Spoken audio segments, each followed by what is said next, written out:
The insult cracked through the courtroom like a gunshot. "Well, look what we have here," Judge Harold Maddox drawled, leaning back in his chair. "A black heifer swaggering into my court like it's a cattle pen." Gasps rippled through the gallery. At the defense table, 17-year-old Liana Cross stood motionless in her oversized hoodie, her brown eyes fixed straight ahead. She didn't flinch. The snickers started at the back, swelling into muffled laughter. Even a bailiff smirked before looking away at Maddox's white hair framed a face carved in arrogance. Known for his biting tongue, today he sounded less like a judge and more like a schoolyard bully with a gavel. "So, Miss Cross," he said, tapping his pen, "you stole a soda and a bag of chips from a gas station, correct?" No answer. Was the poor little heifer hungry on her morning migration? More laughter. Finally, Liana turned her head. "I didn't steal anything," she said evenly. "And I'm not here for your amusement." The room fell silent. Maddox smirked. "Got some fire, do you? You're already guilty. I've seen enough of your kind to know how this ends." Liana reached into her hoodie pocket. The bailiff tensed, ready, but she only pulled out a phone. "Recording me?" Maddox scoffed. "No," she said. "Calling." He chuckled. "Who, your mother? Gonna moo at me, too." She ignored him, putting the phone to her ear. "It's time." The laughter died. Maddox frowned. "Who exactly are you calling?" "My brother," she said. "And he's who?" "Another cow." Her gaze sharpened. "Special Agent Damien Cross." A whisper moved through the courtroom. Maddox blinked. The name meant something. The doors swung open. Damien Cross entered, tall, precise in a dark suit, badge gleaming. His face was unreadable, his presence suffocating. He approached the bench without hurry, handing a sealed folder to the clerk. Then to the room, Special Agent Damien Cross, Federal Judicial Oversight Division. Maddox's jaw tightened. "Oversight? You can't." "I can," Damien interrupted coolly. "Effective this morning, your courtroom is under federal review for judicial misconduct." "You're joking." "Play the audio," Damien told the clerk. From the speaker came Maddox's own voice, minutes old. "A black heifer swaggering into my court, shifting in seats." Eyes averted.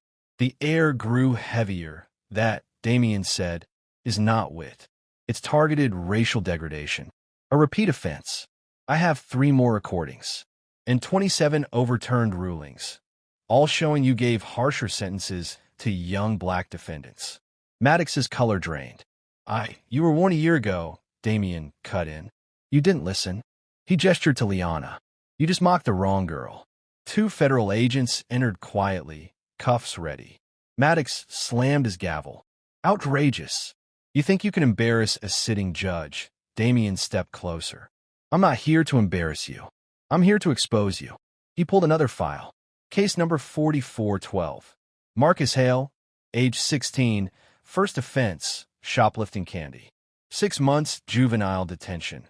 Case number 4415. Cole Bennett, age 17, white, possession of marijuana, stolen property, alcohol. 1 month probation. Same judge. Same year. The murmurs turned into audible disgust.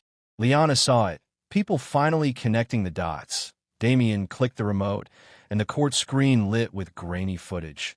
Maddox and Chambers, shaking hands with a suited man, accepting a discreet envelope. The timestamp was last month. Gasps. Maddox leaned forward, voice trembling now. "You have no idea what you're dealing with." Damien's eyes locked on him. "On the contrary, Judge, I know exactly what I'm dealing with." The second agent approached the bench. Handcuffs glinted in the fluorescent light. Maddox's hands twitched from the back of the room, a slow, deliberate clap. One man stood, tall, in a gray overcoat. His face was unreadable, his eyes locked on Damien. "Well," the stranger said, voice calm but heavy with meaning, "this just got interesting." Damien didn't turn. "Who are you?" The man smiled faintly. "Someone who's been waiting for you to make your move. And now you've stepped into my case." Maddox's sneer returned, faint but growing. "You hear that, Agent Cross? You're not the only one holding cards." Damien finally faced the man. The two stared at each other, the tension drawing every breath in the room taut. The agents hesitated, unsure whether to move forward. Outside, sirens wailed closer. Not police, not federal, but something else. Liana gripped the edge of the defense table, eyes darting between her brother and the stranger. She didn't know whether the storm breaking over the courthouse was going to save them or swallow them whole. The stranger took another step forward, pulling a folded document from his coat. Before you finish your little takedown, Agent Cross, you might want to see the warrant I'm carrying. It's not for the judge. The entire courtroom seemed to lean forward. Damien's jaw tightened. He reached for the paper, and the lights went out. On the courtroom screen, a frozen image showed Judge Harold Maddox shaking hands with a slick lobbyist. A thick envelope rested on the table between them. This was 8 months ago, Special Agent Damien Cross said, his voice cutting through the silence. A land rezoning case. Maddox ruled in favor of the corporation that hired this lobbyist, after accepting $10,000 in casino chips. Maddox's face went pale. You have no jurisdiction. Federal corruption trumps local authority, Damien replied. You're not untouchable. Not anymore. The judge sagged into his chair, suddenly looking years older. 2 federal agents moved forward. Judge Harold Maddox, 1 agent read, "You are under federal investigation. Probable cause for arrest has been established. Step down and surrender peacefully." Maddox's eyes darted wildly. Then, in a flash of desperate energy, he snatched his gavel and hurled it at the window behind him. Glass shattered, and he scrambled through into his chambers. Lock it down. Damien barked. The bailiffs froze until he added, "Move now, or you're complicit." They scattered to seal exits. Damien vaulted through the broken frame in pursuit. Back in the courtroom, Liana Cross sat unmoved. The same people who had laughed at her earlier now avoided her eyes. From the gallery, a woman whispered, "I'm sorry. That shouldn't have happened to you." Liana didn't turn. Say it loud enough for everyone to hear, or say nothing at all. The woman stayed silent. Minutes later, the agents returned without Maddox. Damien followed, dust on his sleeves. He's gone. Emergency passage. Full-scale search is underway. Phones lit up. Whispers spread. A judge on the run. Damien addressed the room. Power doesn't just corrupt, it blinds. Maddox thought the row was armor. But when accountability knocks, there's nowhere left to hide. He turned to Liana. She stood.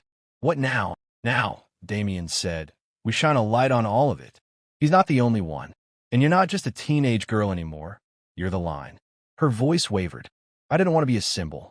I just wanted to be treated like a person." "That," he said quietly, "is why you became one." His phone buzzed. He answered, his expression darkening. "They found him. At his lake house. Armed. He's demanding to speak to you, alone." The federal SUV sliced through the morning fog. Liana rode in back, silent between 2 agents. The lake house loomed ahead, isolated and surrounded by hidden tactical teams. Damien met her at the porch. "You don't have to do this." "I know," she said, "but I want to." Inside, Maddox sat in a rumpled shirt, a gun resting near his trembling hand. He looked small now. The lion turned stray. "You came," he said. Liana stepped closer. "When you called me a heifer in front of that courtroom, I didn't feel fat or weak. I felt erased. I stayed up all night preparing my defense, knowing my rights. But you didn't care about justice. You wanted control. You wanted to crush me. And you did." She paused, letting the silence press down. "But now you're the one hiding, and I'm the one standing." He gave a bitter laugh. "You think taking me down will change the system?" "No, but it's a start." Her eyes flicked to the gun. "Planning to shoot me? Become a martyr?" His voice cracked. "No, I just wanted to be heard one last time." She reached in her coat, placing a small square mirror on the table. "Look at the last person who will ever call you your honor." Maddox stared at his reflection, a broken man stripped of his armor. The front door burst open. Damien entered, agents in tow. They cuffed Maddox without resistance. As they let him out, he murmured to Liana, "You're stronger than I am." "No," she replied. "I was always stronger. You were just louder." 2 weeks later, Liana stood before a crowd of students at a juvenile justice forum. Cameras flashed. "I didn't want to be a symbol," she said. "But when someone tries to make you small, stand tall. When someone mocks your identity, own it." And when power tries to crush you, break its grip with the truth. The applause was thunderous. Backstage, Damien watched, pride in his eyes. The girl the system tried to humiliate had become its most unshakable voice, and everywhere her story was told, one line echoed, "You just mocked the wrong girl."